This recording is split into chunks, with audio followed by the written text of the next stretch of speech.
الزير سالم وكليب بنو وائل، او الزير سالم بوجه عام يعني، او ابا ليلى.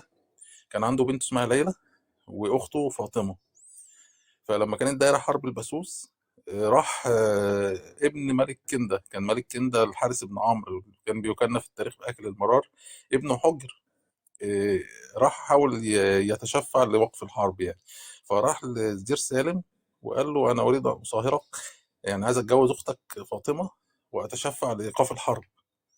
فقام المهلهل او الزير سالم قال له: اما المصاهره فهي لك، واما الشفاعه فلا.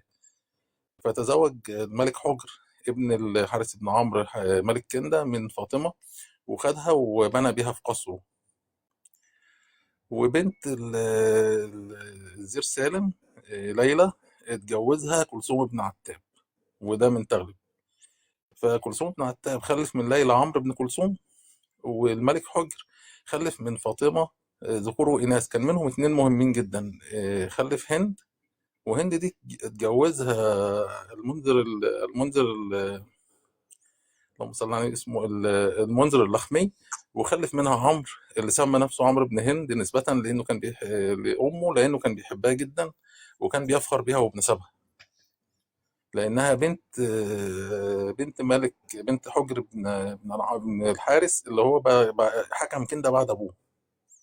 فكان بيفخر بيها جدا وسمى نفسه عمرو بن هند بناء على كده. خلف منها مين تاني؟ خلف منها واحد مهم جدا في التاريخ، سماه حندج. حندج ابن حجر. وده طبعا مش معروف الاسم قوي، لكن ده اللي سميه بعد كده امرؤ القيس، الشاعر المعروف، اشهر شعراء العرب. فهو خلف منها الاثنين دول من فاطمه. فنكتشف يعني ايه نوصل من كده لايه، لان هند بنت ام هند ام عمرو بن هند تبقى بنت عمة ام عمرو بن كلثوم، ليلى بنت عمرو بن كلثوم، فهم في قرابه خاصه بينهم. فهو كان ميال للقبيله دي شويه. فراحوا في المجلس، وفي المجلس ده ألقي اتنين من المعلقات: معلقة عمرو بن كلثوم: خلا هبي بصحنك فاصبحينا، ومعلقة